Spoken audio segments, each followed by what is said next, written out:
놓고 또 하나님께 예배드리기 위해서, 또 우리 아까 청년부에서 찬양 불러준 그 가사처럼 하나님을 알기 위해서 이 자리에 오신 여러분을 주님의 이름으로 진심으로 환영하고 축복합니다.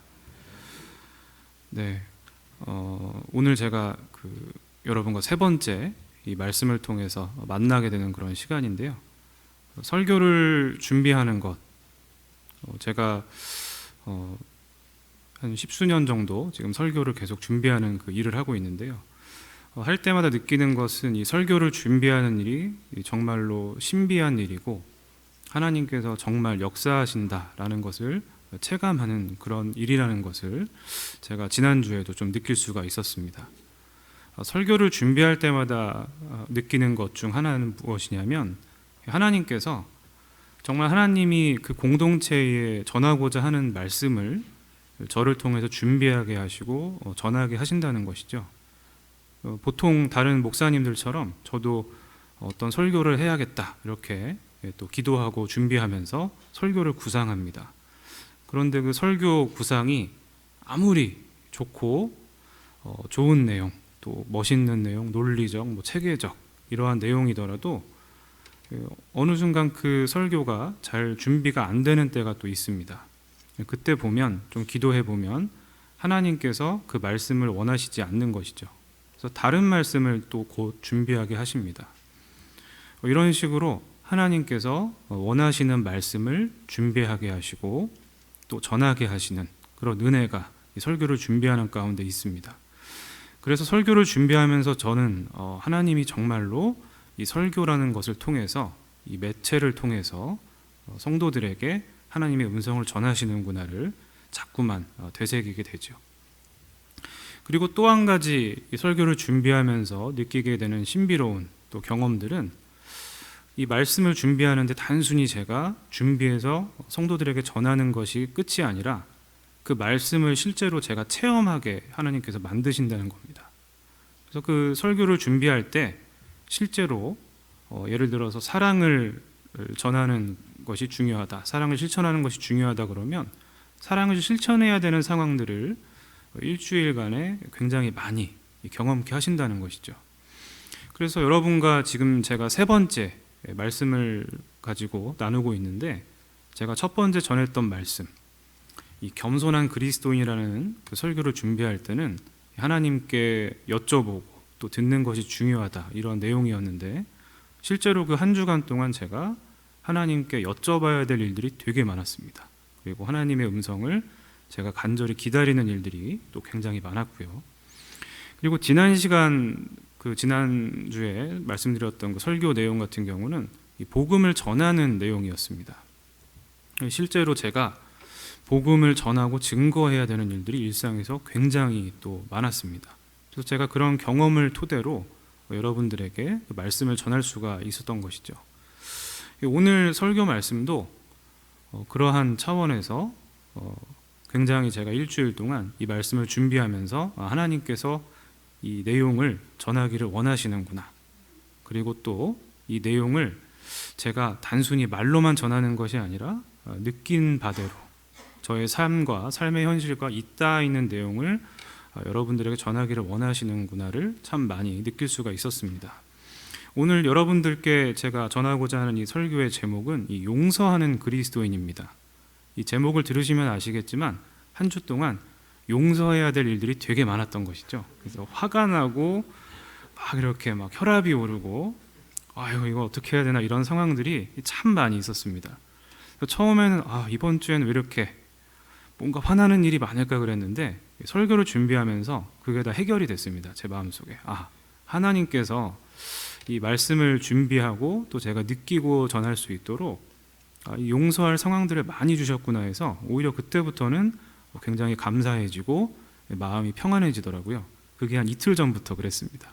주중에는 좀 이게 좀 화나는 일이 많구나, 이런 일이 있었는데 지금은 괜찮아졌죠. 그래서 오늘 이 용서하는 그리스도인이라는 말씀, 하나님께서 정말 이 명강교회 성도님들을 많이 사랑하셔서 또 주시는, 또 부족한 저를 통해서 준비케 하시는 그런 말씀이었다는 것을 제가 느낄 수가 있었습니다. 그런 점에서 오늘 하나님께서 여러분들에게 주시는 이 말씀을 귀 기울여서 잘 경청하시고 또 그 말씀에 순종하여 살아가는 복된 여러분들이 되시기를 바랍니다. 이 신약 성경에서 용서를 강조한 인물들이 많이 있지만 그 중에서 대표적인 사람이 바로 사도 바울입니다. 그 사도 바울이 말했던 용서의 중요성을 설명한 내용이 오늘 본문 말씀이 고린도후서 2장에 설명이 되어 있습니다. 그런데 고린도후서는 사실 바울 개인적으로 볼 때는 굉장히 힘든 시기에, 정말 너무나 힘들어서 고통스러운 시기에 쓴 그런 책이고 서신입니다. 이 고린도후서의 배경이 되는 이 고린도라는 도시는 그리스에서 발달한 도시 중에 한 곳이었습니다. 이 도시가 발달했던 이유는 바로 그 인접한 곳에 항구가 있었기 때문이죠. 항구가 있었기 때문에 무역이 성행했고 문화적인 교류, 종교적인 교류가 매우 활발했던, 우리로 치면 국제적인 그런 도시였던 겁니다. 그러다 보니 이 도시는 굉장히 경제적으로 풍요로웠습니다. 사람들이 대체적으로 잘 살았고 또 다양한 종교와 문화 전통이 교차하는 그러한, 우리로 치면 굉장히 살기 좋아 보이는 그런 도시였죠. 그런데 이 도시 안엔 오히려 그러한 좋은 장점도 있었지만 부작용들이 나타났습니다. 사람들이 사치와 향락에 빠져 있었고 비도덕적인 행위들을 아무렇지도 않게 하는 사회 분위기가 그렇게 만연되어 있었던 것이죠. 바울은 이러한 도시에 복음을 전하고 교회를 세웠습니다. 그리고 사치와 향락, 비도덕적인 행위 대신에 온전한 믿음과 사랑의 중요성을 열심히 사람들에게 전했습니다. 그럼에도 불구하고 이 고린도 교회 안에는 이 바울이 전했던 믿음과 사랑의 가치가 온전하게 뿌리내리지는 못했습니다. 오히려 이 바울의 가르침 그리고 바울의 권위에 대해서 불만을 제기하고 비판하는 사람들, 또 그것을 통해서 사람들을 선동하는 사람들, 이 교회 안에 파벌이 또 많이 생기기도 했던 것입니다. 심지어 단순히 바울의 어떤 가르침에 대해서 불만을 제기한 것뿐만이 아니라 바울의 외모에 대해서도 지적하고 또 바울의 구변, 이 말솜씨에 대해서도 비꼬고 폄하하는 말들을 공공연히 사람들이 막 했던 것이죠. 그러니까 바울의 모든 것 하나하나가 다 마음에 안 들었던 겁니다. 그래서 바울이 글을 쓰거나 어떤 만나지 않은 상태에서 바울의 글들을 보면 이게 굉장히 품위가 있고 너무나 깊이가 있는데 실제로 만나보면 이 말솜씨가 형편없어서 별로다, 이런 말들을 성경에 보면 우리가 찾아볼 수가 있습니다. 그런 식으로 바울에 대한 비판과 또 비꼼, 이러한 것들이 고린도 교회 안에 많이 있었던 것이죠. 이러한 분위기 속에서 어떤 한 사람이 이 바울에 대한 비판을 지나치게 표출해서 또 그로 인해서 어떤 문제를 일으키는 바람에 이 교회의 징계를 받게 되는 사건이 나타나게 됩니다. 그가 한 행동이 바울 개인에 대한 비판 차원이 아니라 이 공동체 자체를 뒤흔드는 심각한 문제였기 때문에 교회 차원의 처벌이 그 사람에게 내려지게 된 것이죠.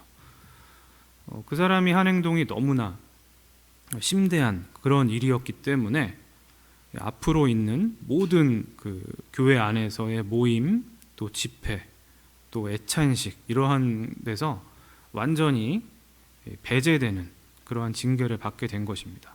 쉽게 얘기하면 하나님의 은혜를 경험하고 또 공급받을 그런 루트를 다 차단당하게 되는 징계를 받은 것이죠. 그래서 혼자 고립된 신앙생활을 해야 했던 겁니다. 그 과정에서 철저하게 자기를 반성하고 회개할 것을 이 교회 차원에서 그에게 이 징계를 통해서 요구를 한 것이죠. 성경 오늘 본문 말씀을 보면 이 사람이 어떤 잘못을 했는지 나타나 있지는 않습니다.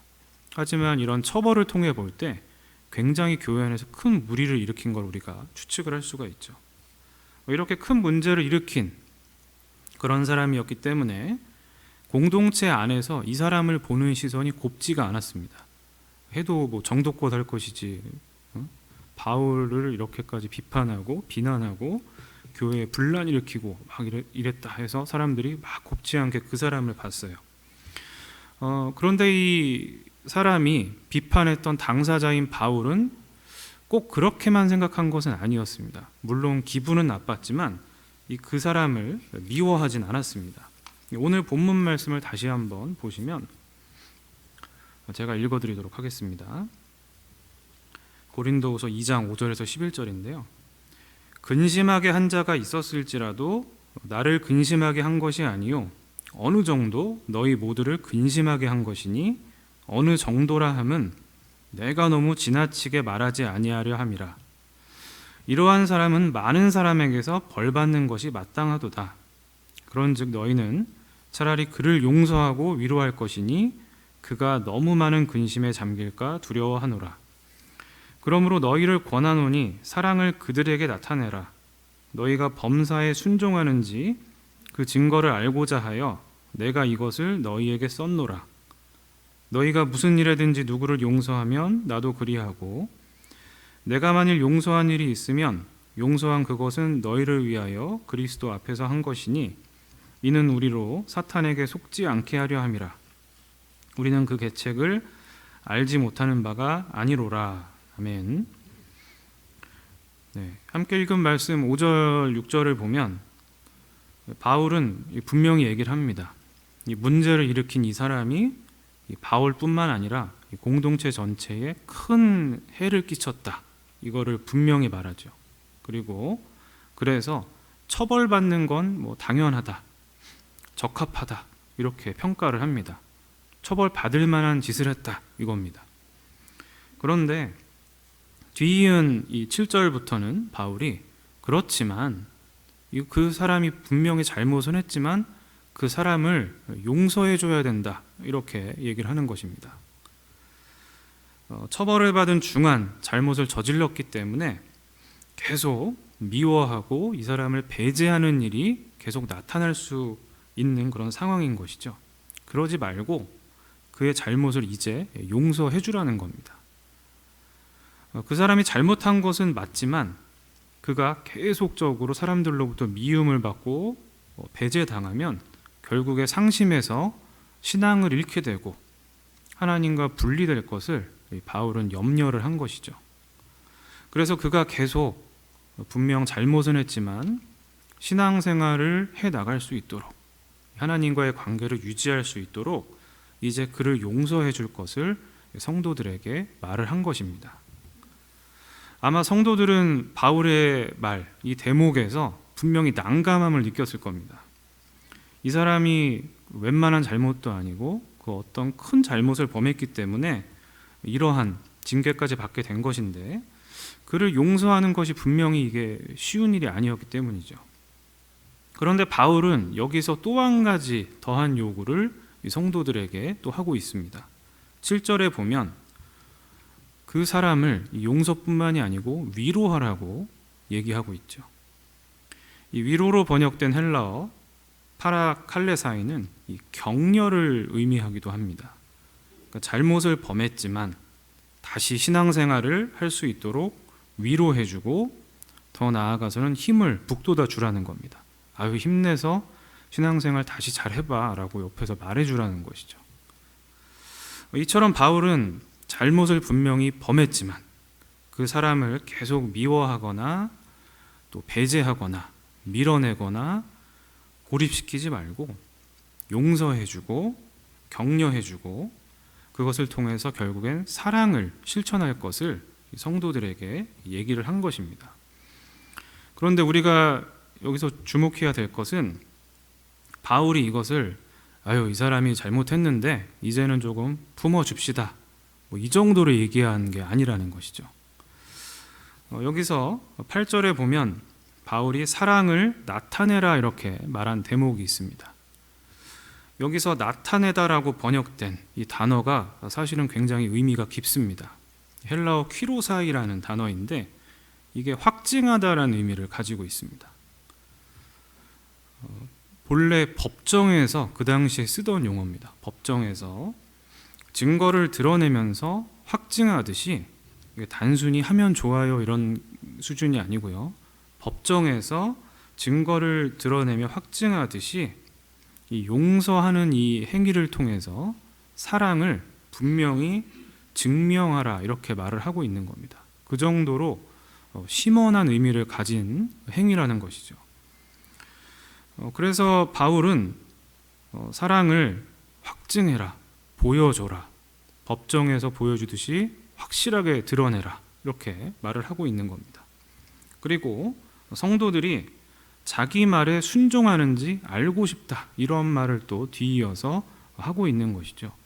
여기서 우리가 추측할 수 있는 것은 바울이 정말로 이거 꼭 하시오라고 분명히 해야 되는 겁니다라고 말하고 있다는 것을 우리가 알 수 있습니다.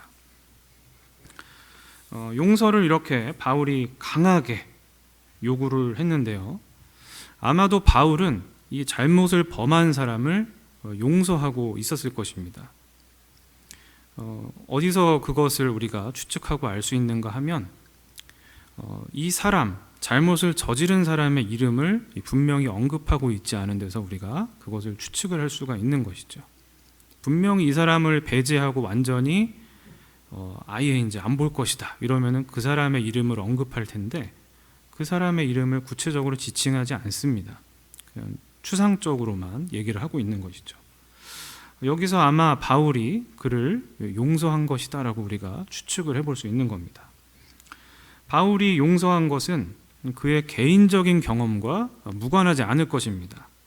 바울 역시도 큰 잘못을 범한 사람이었는데 용서받은 경험을 많이 가지고 있는 사람이었기 때문이죠. 이 바울은 우선 하나님께 용서받은 경험을 가지고 있었습니다. 여러분 잘 알고 계신 것처럼 이스라엘 민족이 남왕국, 북왕국으로 나뉜 다음에 결국 멸망을 했습니다. 그 이후에 잠깐 자기 민족이 자치를 한 적이 있긴 하지만 계속 대부분의 역사상 외세의 지배를 이스라엘 사람들이 계속 받았습니다. 그러다 보니 이 과정에서 통렬한 자기 반성이 이루어졌습니다. 우리가 어쩌다가 이렇게 됐는가? 왜 우리가 계속 이렇게 나라를 우리가 다스리지 못하고 남의 지배를 받아야 되는가? 자기 반성이 이 이스라엘 사람들 내부에서 있었던 것이죠. 그러다가 이 사람들이 내린 결론 중에 하나는 우리가 하나님을 잘 믿지 못해서 그랬다. 하나님 말씀 또 그 율법을 우리가 준수하지 않아서 그렇게 된 것이다 라고 분석하는 사람들이 많이 있었습니다. 그래서 우리가 다시 하나님께 돌아가자, 신앙을 회복하자 이러한 생각에 따라서 그 종교 교리와 체계를 확립하는 움직임이 이스라엘 사람들 내부에서 있게 됐습니다. 이렇게 탄생하게 된 이스라엘 사람들 내부의 그룹, 이 조직이 바로 이 바리새파입니다. 이 바리새인들은 그래서 이 하나님에 대한 신앙과 율법을 준수하는 것을 가장 중요한 것으로 이해하면서 계속 그 전통을 이어온 것이죠. 이 바울도 그 부모님을 따라서 바리새인으로 성장한 사람입니다.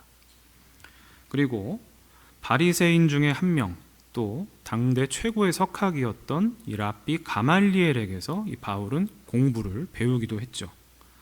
이 과정에서 자연스럽게 바울은 하나님에 대한 신앙, 또 율법에 대한 중요성을 굉장히 몸으로 많이 느끼고 자랐습니다. 그러다 보니까 자연스럽게 예수님을 굉장히 싫어할 수밖에 없었어요. 이 나사렛 예수는 또 그 나사렛 예수를 따르는 사람들은 이 예수를 자연스럽게 신적인 존재라고 이해하고 믿는 사람들이었습니다. 그러다 보니까 어떻게 자기가 인간의 몸으로 하나님의 아들, 하나님이라고 어떻게 저러지 이러면서 당연히 그 예수님을 좋아하지 않았던 것이죠. 그리고 그 예수님을 따르는 사람도 굉장히 싫어했습니다. 그런데 안 그래도 이렇게 그 사람들을 안 좋아하고 있는데 심지어 예수님이 지금 세상에 보이지 않는 이런 상황에서도 저 사람들이 모여가지고 맨날 모여서 기도하고 또 친교 나누고 말씀 나누고 하면서 그 수가 점점 늘어나니까 바울 입장에선 그 모습 자체가 굉장히 불편했습니다. 그래서 그 사람들을 탄압하는 일, 이 초대교회 성도들을 탄압하는 일에 아주 온 힘을 다한 것이죠. 바울은 믿음이 굉장히 좋았던 겁니다. 일종의. 바울이 그래서 이 예수님을 믿는 사람들을 체포해서 그 사람들을 예루살렘으로 압송하는 일에 앞장서서 하던 사람이었는데, 이 다마스쿠스라는 이 도시로 그 일을 하기 위해 바울이 또 열심히 가던 길이었습니다. 그런데 이때 바울의 인생을 바꿔놓은 놀라운 경험을 그가 하게 되죠.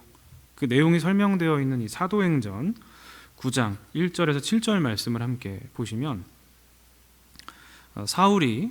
여기서 사울은 이 바울입니다. 바울의 이 이스라엘식 이름이 사울이고 바울은 로마식 이름입니다.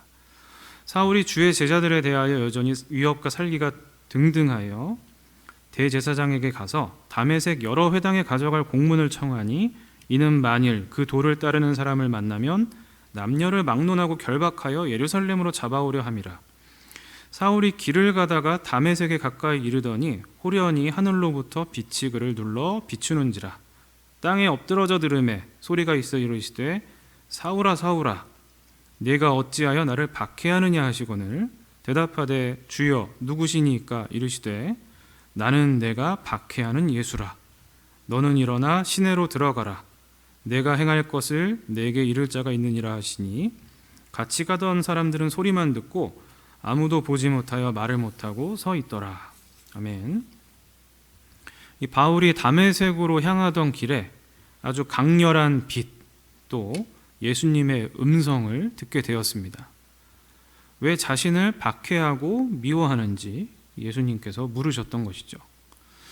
빛과 음성을 통해서 존재를 드러내신 이 예수님을 만나게 되면서 바울은 내가 지금까지 미워했던 이 예수님이 정말 실제하는 분이시구나, 또 진짜 하나님의 아들이구나, 이거를 비로소 깨달을 수가 있었습니다. 그런데 예수님은 이어서 이 바울에게 또 중요한 말씀을 하시죠. 함께 읽은 부분 중에 6절에 보면 바울이 행할 일이 있다라는 것, 해야 할 일이 있다라는 것을 그에게 말씀을 하십니다. 그 해야 할 일은 뒤에 15절에 보면 이방인과 임금들과 이스라엘 자손들에게 복음을 전하는 그 일입니다. 이 행할 일이 있다라고 예수님께서 바로 말씀해 주신 것은 결국엔 예수님이 그를 용서하고 또 받아들이시고 사명을 주셨다는 것을 암시하고 있는 그런 대목이죠. 바울은 이 경험을 통해서 예수님은 내가 지금까지 예수님을 그렇게 미워하고 증오하고 예수님 믿는 사람들을 그렇게 핍박하던 나를 용서해 주셨구나, 또 나를 믿음직스럽게 여기셔서 새로운 사명까지 주셨구나 라는 것을 거기서 느꼈을 겁니다. 결국엔 예수님이 나를 정말 사랑하고 계시는구나를 거기서 느낄 수 있었겠죠. 이렇듯 바울은 하나님으로부터의 용서를 이 경험을 통해서 분명히 경험할 수가 있었던 것입니다. 우리가 주목해야 될 것은 이 일이 있은 직후에 바울이 또 다른 용서를 하나 더 경험했다는 것이죠. 바울이 예수님의 빛과 음성을 경험했을 때 그 빛이 너무나 강렬해서였는지 이 앞을 보지 못하게 됐습니다. 이 시점에 바울이 본래 가려고 했던 도시인 이 다메섹에 아나니아란 사람이 살고 있었습니다. 예수님을 잘 믿던 그리스도인이었죠. 바로 그 시점에 이 아나니아가 환상을 통해서 예수님의 음성을 들었습니다.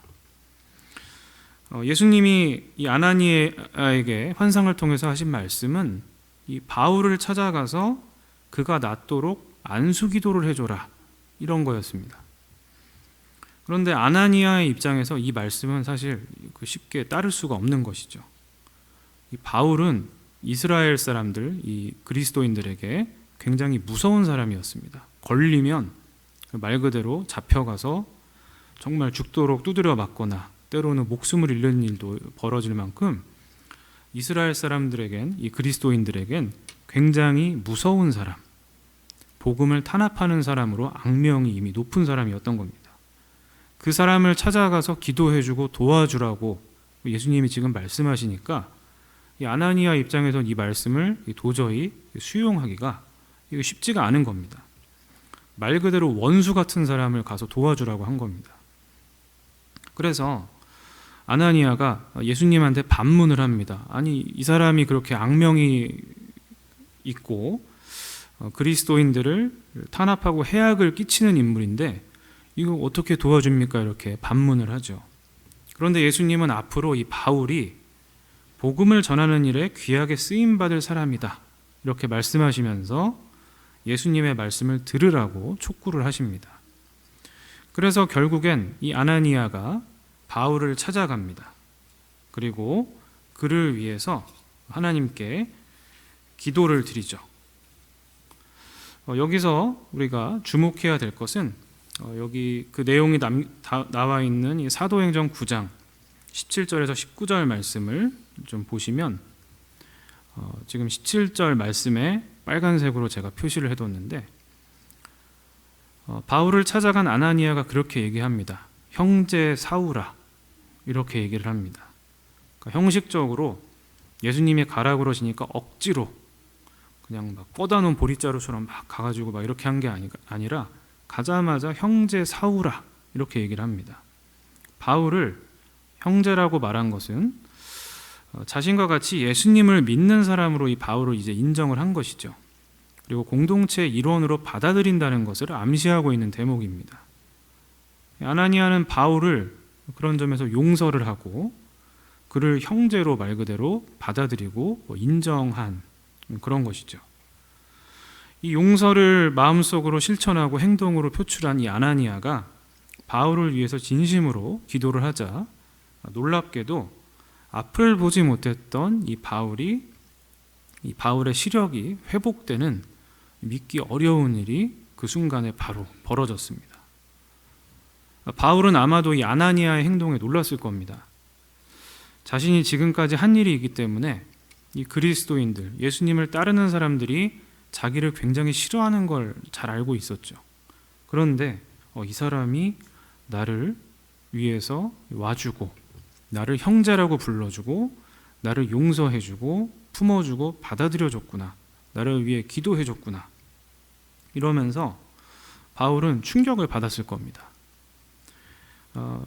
바울은 아마도 예수님의 용서를 경험하고 또 이 아나니아의 용서, 이 사람의 용서를 경험하면서 그리스도인들이 말하고 전하는 사랑이 무엇인지를 그때 비로소 깊이 느낄 수 있게 되었을 것입니다.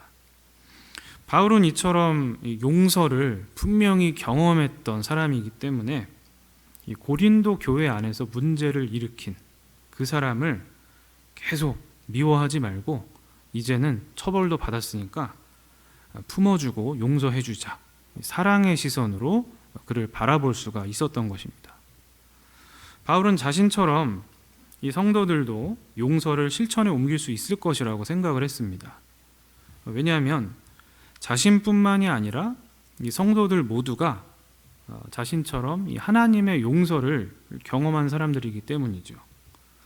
하나님의 은혜로 다 죄를 용서받고 그리스도인이 되었기 때문에 나와 마찬가지로 용서를 실천하면서 살 수 있다, 이렇게 바울이 생각을 했던 겁니다. 바울뿐만 아니라 예수님께서도 이 용서의 필요성과 중요성을 수차례 말씀을 하셨죠. 마태복음 18장 21절 22절을 보면 베드로가 예수님께 이 공동체 안에서 누군가가 잘못을 범하면 몇 번까지 용서해 줘야 됩니까? 이렇게 예수님께 질문 드린 이야기를 여러분 잘 알고 계실 겁니다. 7번까지 용서해 주면 충분할까요? 7번이면 굉장히 많은 거죠, 사실. 이 물음에 대해서 예수님은 7번씩 70번이라도 용서해 줘야 된다, 이렇게 말씀을 하십니다. 490번 이렇게 세 가지고 용서하면 된다, 이런 의미가 아니시고 용서에는 한계가 없다, 무제한으로 계속 용서해 줘야 된다, 이것을 예수님께서 베드로에게 말씀해 주신 겁니다. 계속 용서해 주면서 예수님을 믿는 사람들은 살아야 한다는 것이죠. 그리고 누가복음 17장 3절에 보면 예수님께서는 특히 이 공동체 안에서 잘못을 범한 그 사람이 회개하면, 다시 말해서 잘못을 인정하고 용서를 빌면 그 사람은 정말 반드시 용서해줘야 된다. 잘못을 인정했는데도 용서 안 해주면 안 된다, 이 말씀이시죠. 인정한 그 사람은 정말 특별히 더 용서해줘야 된다, 이렇게 말씀을 하신 겁니다. 계속 불편한 마음 갖지 말고 잘못을 인정하면 받아줘라, 이 말씀이신 거죠. 그런데 예수님께서 말씀하신 용서는 단순히 이러한 교회 안에, 공동체 안의 구성원만을 의미하는 것은 아닙니다. 우리가 살아가는 삶의 현장에서 대하는 모든 사람들에 대해서 용서를 실천하면서 살아야 된다는 것을 예수님은 의도하셨죠. 예수님은 그런 용서하는 삶을 우리가 살지 않으면 하나님으로부터도 용서받지 못하게 된다라는 아주 무서운 말씀, 그 말씀을 전하기도 하셨습니다. 이 말씀은 마태복음 6장 14절 15절 말씀인데요. 이 말씀 함께 보시면 제가 읽도록 하겠습니다. 너희가 사람의 잘못을 용서하면 너희 하늘 아버지께서도 너희 잘못을 용서하시려니와 너희가 사람의 잘못을 용서하지 아니하면 너희 아버지께서도 너희 잘못을 용서하지 아니하시리라. 아멘. 사실 이 말씀 딱 들으면 굉장히 좀 무겁고 또 무섭기도 합니다. 예수님께서는 그만큼 다른 사람의 잘못을 용서해 줄 것을 심각하게 사람들에게 또 우리들에게 말씀하고 계신 것이죠. 우리가 용서해 줄 때 하나님께서도 우리의 잘못을 용서해 주신다. 우리가 용서해 주지 않으면 하나님께서도 당신들을 용서해 주지 않으신다. 이렇게 말씀을 하고 계신 겁니다. 바울의 경험과 권면, 또 예수님께서 하셨던 베드로에게 향해서 하셨던 말씀, 또 누가복음에서 하셨던 말씀, 또 이 마태복음에서 하나님과 또 연결하셔서 하셨던 이 말씀을 통해서 볼 때 우리 그리스도인들은 분명히 이 용서하며 살아야 한다, 이것을 분명히 깨닫게 됩니다. 그 근본적인 이유는 바울이 그랬던 것처럼 또 고린도 교회 성도들이 그랬던 것처럼 우리 역시도 하나님으로부터 이미 용서받은 경험들이 기본적으로 다 있기 때문입니다. 하나님은 본래 하나님과 멀리 떨어져 살던 우리들, 하나님과 분리되어서 하나님과 무관하게 그냥 우리 마음대로 살던 우리들을 용서하시고 받아주셨습니다. 특별히 예수님의 죽음을 통해 우리에게 새로운 기회를 주시고 하나님의 자녀로 삼아주시고 백성으로 삼아주셨죠. 여기엔 하나님의 용서하시는 이 크신 사랑이 자리를 하고 있습니다.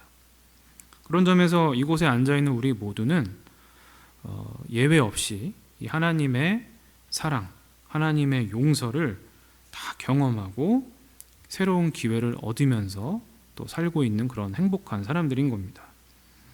그런 점에서 우리는 용서해 주시고 기회를 허락해 주신 하나님께 감사하면서 오늘 우리가 이 바울을 통해서 또 예수님의 말씀을 통해서 알 수 있었던 것처럼 이 다른 사람들을 어떻게 해서든 용서하려고 애쓰면서 살아야 하는 겁니다.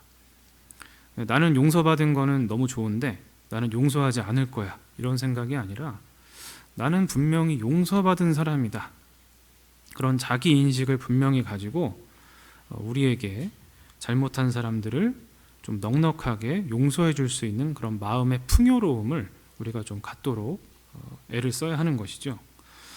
그런 점에서 우리가 믿고 있는 이 기독교라는 종교는 용서의 종교라고 말할 수 있겠습니다. 용서받은 경험을 기초로 해서 다른 사람들을 용서하면서 살아가는, 그것이 바로 이 기독교의 또 핵심이라고 말할 수 있는데요. 그런데 여기서 우리는 또 한 가지 생각을 또 하게 되죠. 그러면 아까 예수님 말씀처럼 잘못을 인정한 사람만 용서해 주면 안 되나요? 이런 생각을 또 하게 됩니다. 우리가 살다 보면 잘못을 아예 자기가 잘못을 한지도 모르는 사람들이 있어요. 나한테 피해를 줬는데 저 사람은 너무나 해맑게 그냥 잘 지냅니다.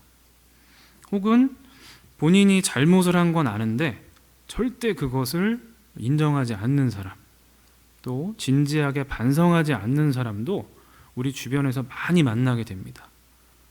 잘못한 것을 모르든지 아니면 알면서도 인정하지 않는다든지 이러한 사람들이 주변에 굉장히 많이 있죠. 저도 지난주에 좀 많이 그걸 겪었는데 굉장히 많습니다. 이런 경우에 그런 사람은 용서하지 않아도 되는 것 아닌가, 잘못을 인정한 사람만 용서하면 되는 것 아닌가, 이런 생각을 우리가 하게 됩니다. 그러나 이 용서라는 것은, 또 예수님께서 의도하신 용서라는 것은 그 사람이 반성을 하고 있던지 안 하고 있던지, 회개했는지 하지 않았는지 여부와 관계없이 우리와 하나님과의 관계 속에서 이루어져야 되는 신앙적 차원의 우리의 삶의 모습이고 태도인 겁니다. 그래서 저 사람은 잘못을 인정 안 하는데 내가 용서해 줘야 되나? 이런 생각이 들 때마다 그래도 용서를 해줘야 되는구나, 우리가 생각을 하고 용서를 어떻게든 하려고 마음을 품어야 되는 것이죠. 그런데 이런 용서라는 건 사실 이게 되게 어렵습니다. 우리의 의지만으로 되는 부분이 아닙니다. 다른 사람이 우리에게 준 상처가 너무 크고 그에 대한 반감이 우리 내면에 이미 깊숙이 자리하고 있기 때문입니다. 그래서 우리에게 해를 끼친 사람에게 그대로 갚아주고 싶은 마음, 미워하고 싶은 마음이 가득하는 것이 우리의 또 본능이고 본성이죠. 그런데 바로 이 지점에서 앞서 여러분들에게 설명드렸던 이 아나니아의 이야기가 우리에게 도움을 줄 수가 있습니다. 아나니아는 본래 이 바울을 미워하는 마음을 가지고 있었는데 예수님과 대화하면서 그 마음이 바뀔 수가 있었습니다. 우리도 하나님과의 소통 속에서 이 용서의 실마리를 발견할 수가 있는 것이죠. 우리 힘만으로는 절대 안 됩니다. 그래서 우리가 하나님께 오늘 말씀, 이 들은 말씀을 붙잡고 하나님, 용서하면서 살고 싶습니다, 도와주십시오 라고 우선 간절히 기도해야 됩니다. 그리고 말씀을 읽으면서 이 말씀을 통해서 하나님께서 우리의 마음을 변화시켜 주시기를 기대하면서 이 말씀을 읽어서 그 은혜를 기대하고 또 경험해야 하는 것입니다. 이러한 기도와 말씀의 과정 속에서 하나님은 분명히 오늘 우리에게 말씀을 들려주셨으니까요, 우리의 마음을 변화시켜 주시고 더 나아가서는 용서할 수 있는 환경과 여건을 분명히 우리에게 조성을 해 주실 것입니다.